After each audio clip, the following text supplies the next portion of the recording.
My dear students, আজ আমি class 6-এর lesson 8-এ West Bengal বোর্ডের সিলেবাসে good bye two the moon বলে যে গল্পটি রয়েছে তার এক্সারসাইজে যে কোশ্চেনগুলি রয়েছে সেগুলির উত্তর নিয়ে আলোচনা করব। প্রথমে অ্যাক্টিভিটি 1, সেখানে আছে rearrange the following sentences in the correct order and put the numbers in the given boxes. প্রথমে রয়েছে Kepler's home the moon appeared very little from the view room. এটা সিরিয়ালে 2 নম্বরে আসবে।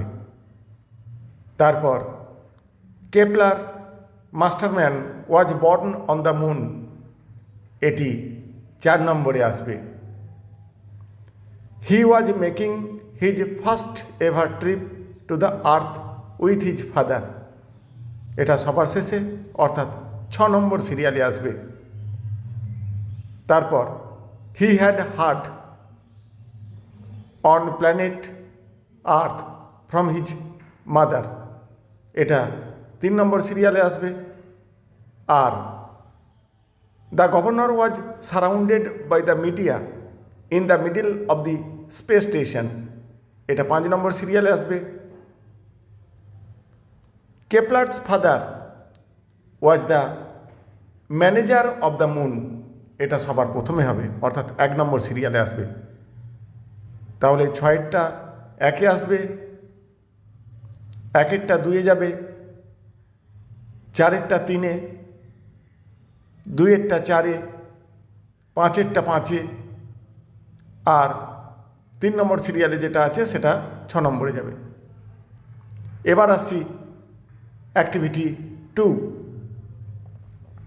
fill in the gaps with proper words from the help box given below. There is one extra word. তাহলে নিচে box দেওয়া আছে, বক্স থেকে সঠিক ওয়ার্ডটিকে নিয়ে শূন্যস্থান পূরণ করতে হবে। প্যাসেজটি হলো Kepler had seen the dash of the earth. উত্তর হবে Kepler had seen the photographs of the earth. তারপর he was making an dash to the earth for the first time. He was making an expedition to the earth for the first time. Kepler felt dash as he had to wait for the journey to begin. উত্তর হবে Kepler felt restless as he had to wait for the journey to begin. তারপর the moon dash very small when he looked out into space. উত্তর হবে the moon appeared very small when he looked out into space. তাহলে প্রথম শূন্যস্থানটিতে photographs, তারপরটাই expedition, 3 নম্বরে restless এবং 4 নম্বরে appeared হলো। এবার আসছি activity 3, answer the following question given below. নিচে একটি প্রশ্ন দেওয়া রয়েছে, তার উত্তর লিখতে হবে। প্রশ্নটি হলো why did the moon appear small to Kepler from the space station. তাহলে স্পেস স্টেশন থেকে কেন চাঁদকে ছোট দেখাচ্ছিল কেপলারের কাছে? উত্তর হবে the moon appeared small to Kepler from the space station because then he was far away from the moon. এটিকে খুব ছোট দেখাচ্ছিল কারণ সে চাঁদ থেকে অনেক দূরে ছিল। এবার আসছি activity 4, write T for true and F for false sentences in the given boxes. Give supporting statements for each of the answers. ঠিক হলে টি আর ভুল হলে এফ লিখতে হবে, আর উত্তরের সাপেক্ষে সেন্টেন্স লিখতে হবে টেক্সট থেকে নিয়ে। প্রথমে আছে the earth ferry was 3 times as large as the moon ferry. এটা ঠিক, তাই টি লেখা হয়েছে। আর সাপোর্টিং স্টেটমেন্ট হবে it was 3 times as large as our moon ferries. Question number B, there is hardly any water on the earth. এটা false. এর supporting sentence হবে now I could see that the earth was covered with it.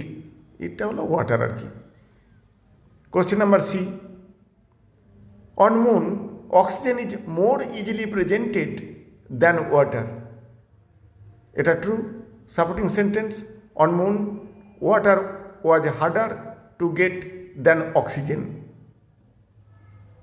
Question number D, Kepler weight 6 times extra than his usual weight. এটা ঠিক, সেজন্য হবে T. আর supporting sentence হবে I realised I weight 6 times my normal weight. এবার আসছি activity 5-এ। Answer the following questions in complete sentences. পূর্ণ বাক্যে প্রশ্নগুলির উত্তর দিতে হবে। প্রথম প্রশ্ন, whose excited voices did Kepler hear? উত্তর হবে Kepler heard the excited voice of the people. Question number B, why was water precious on moon? চাঁদে কেন জল এত মূল্যবান? Water was precious on moon because it was hard to get in moon. এটা এত মূল্যবান কারণ এটা চাঁদে পাওয়া খুব কষ্টকর। তারপরে question number C, why was Kepler feeling unwell? কেন কেপলার অসুস্থ বোধ করছিল বা অস্বস্তি বোধ করছিল? Kepler was feeling unwell due to the weight difference. এই যে ওজন তারতম্য, তার জন্যে সে অস্বস্তি বোধ করছিল। Question number D, what led Kepler's father to help Kepler when they landed? উত্তর হবে when Kepler struggled with his own safety straps his father landed over to help him. এবার আসছি অ্যাক্টিভিটি 6।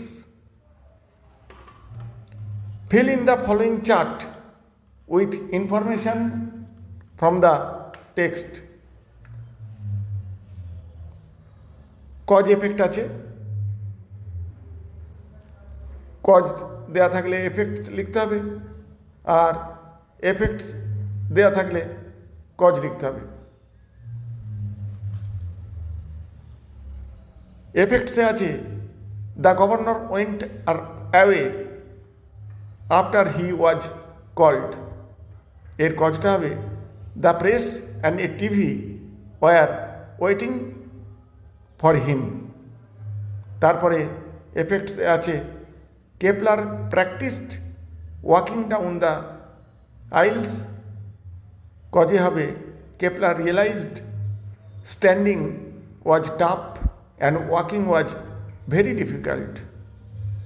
তারপরে কজে আছে all the cultural ties of the governor were with the earth. এফেক্টে উত্তর হবে it is good to be back on earth but moon is his home. তারপরে কজে আছে Kepler was not wearing a space suit. এফেক্টে হবে it was strange to Kepler. এবার আসছি অ্যাক্টিভিটি 7-এ। Answer the following questions in complete sentences.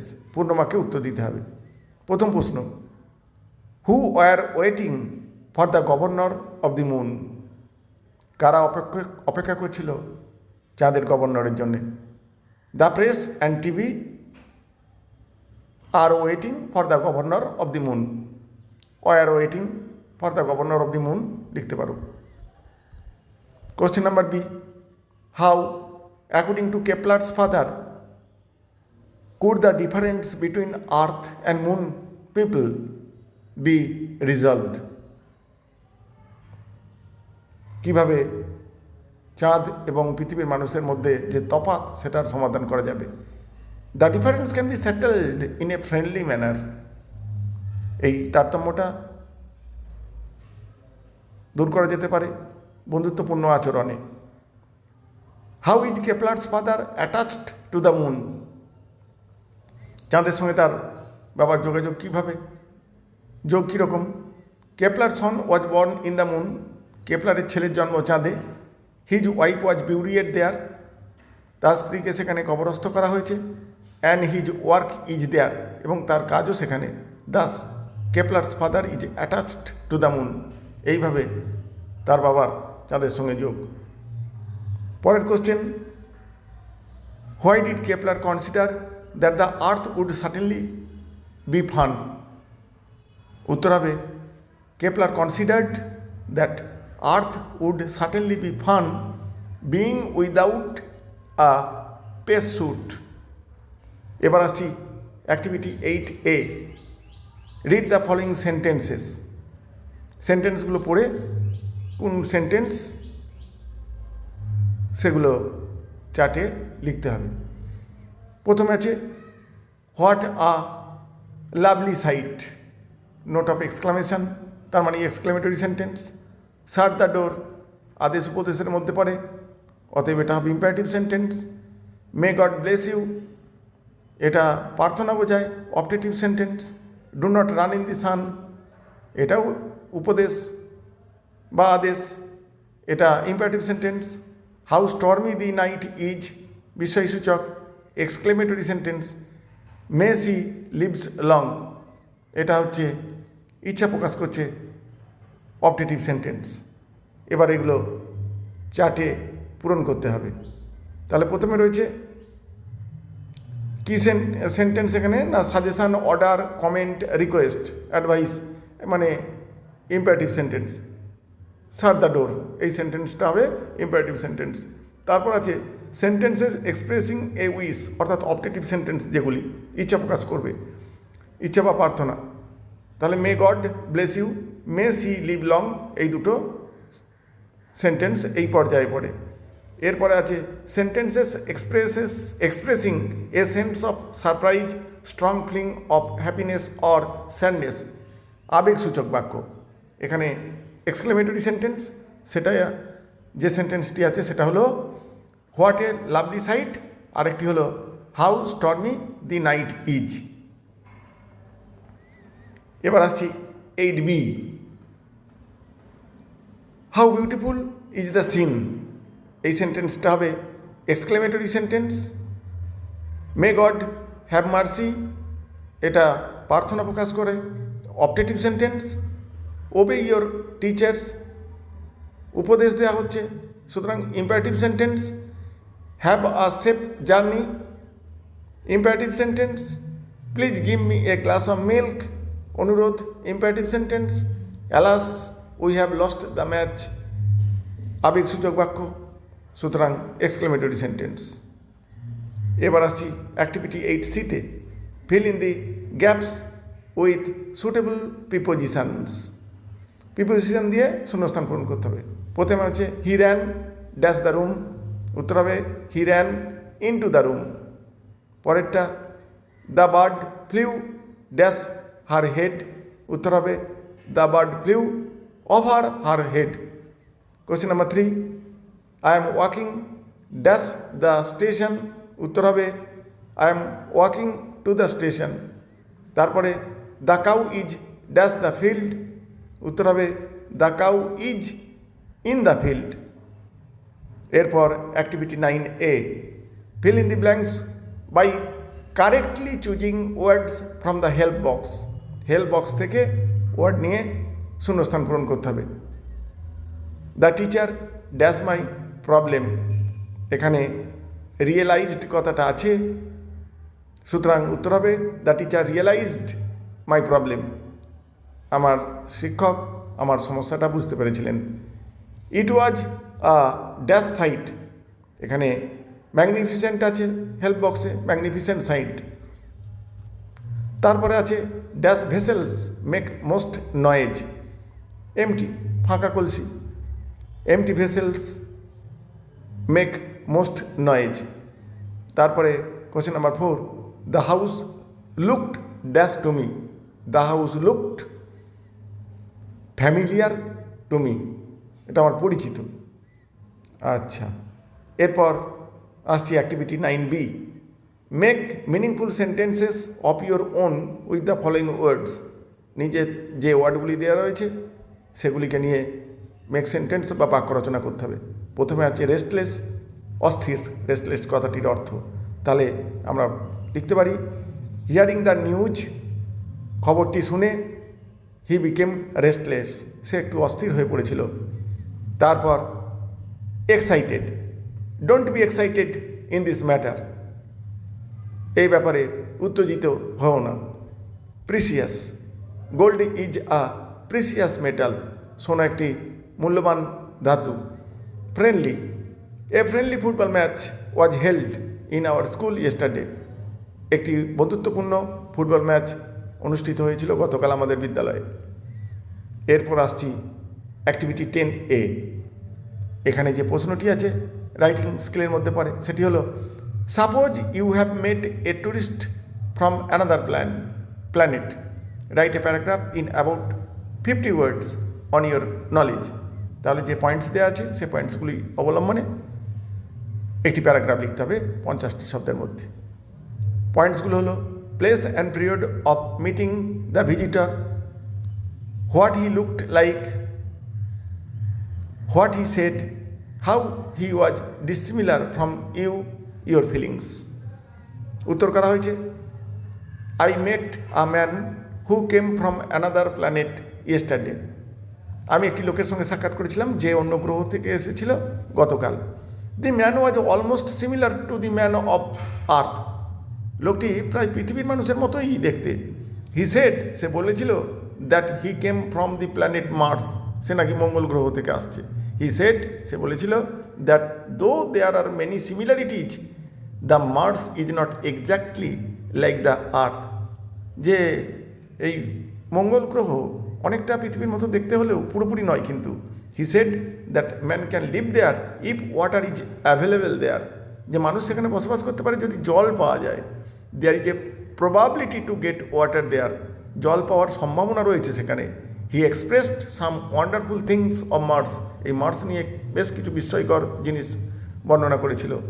I was surprised to hear such things, এই গল্প শুনে, এই সমস্ত কথাগুলো শুনে আমি খুব বিস্মিত হয়ে গিয়েছিলাম। এবার আসছি activity 10B, write a short story in 60 words using the hints that follow. নিচে দেয়া হিন্টস বা পয়েন্টসগুলি অবলম্বনে কম বেশি 60টি শব্দের মধ্যে একটি স্টোরি লিখতে হবে। পয়েন্টসগুলো হলো এ সেলার অ্যান্ড হিজ ফ্রেন্ডস, একজন নাবিক এবং তার বন্ধুরা ল্যান্ডেড অন অ্যান আইল্যান্ড, একটা দ্বীপে তারা অবতরণ করে। স্টার্টেড কুকিং, রান্না শুরু করে দেয়। আইল্যান্ড সুক, দ্বীপটা নড়ে ওঠে। The island actually a huge sea creature, হ্যাঁ সেই আইল্যান্ডটা হচ্ছে একটা খুব বড় সামুদ্রিক প্রাণী ইন রিয়েলিটি, বাস্তবে। Sailor and his friends fled to the ship, তখন সেই সেলার নাবিক এবং তার বন্ধুরা সেই জাহাজে চলে গিয়েছিল। এবার উত্তর করা হয়েছে once a sailor and his friends are sailing through a sea, একদা একজন নাবিক এবং তার বন্ধুরা সমুদ্রে যাত্রা শুরু করেছিল। As the seller and his friends landed on the island, যেহেতু নাবিকটি এবং তার বন্ধুরা একটি দ্বীপের উপরে অবতরণ করেছিল, দে স্টার্টেড কুকিং লাঞ্চ, তারা তাদের লাঞ্চ রান্না করছিল। সাডেনলি, হঠাৎ, the ground shook beneath their feet, পায়ের তলায় তাদের সে মাটি বা গ্রাউন্ডটা নড়ে উঠল। দে সুন রিয়েলাইজড, তখন তারা বুঝতে পারল the island was actually a massive sea creature. এই দ্বীপটা প্রকৃতপক্ষে একটি বিরাট সামুদ্রিক প্রাণী। প্যানিক স্ট্রাইকেন, ভীত সন্ত্রস্ত হয়ে they sprinted back to their ship, তারা দৌড়ে চলে গেল তাদের সেই জাহাজে। Relieved to escape the beast's back, আর ওই বড় প্রাণীটার পিঠ থেকে পালিয়ে আসতে পেরে তারা একটু স্বস্তি পেল। They sailed away quickly, grateful to be alive. They sailed away, চলে গেল খুব তাড়াতাড়ি। গ্রেটফুল টু বি অ্যালাইভ, তারা কৃতজ্ঞ কথা প্রকাশ করলো তারা বেঁচে ফিরতে পেরেছে বলে। এই হলো লেসন 8-এর ক্লাস 6-এর টেক্সট বইয়ের অ্যাক্টিভিটিগুলির সলিউশন। প্রিয় ছাত্রছাত্রীরা, চ্যানেলটিকে অবশ্যই সাবস্ক্রাইব করে রাখতে হবে। ক্লাস 6-এর অনেকগুলি চ্যাপ্টার এই চ্যানেলে এরকম প্রশ্ন উত্তর করে দেওয়া হয়েছে। আশা করি তোমাদের কাজে লাগবে। এছাড়াও এই চ্যানেল থেকে বিভিন্ন রাইটিং, বিভিন্ন গ্রামার, ট্রান্সলেশন ইত্যাদি পাবে। Thank you all.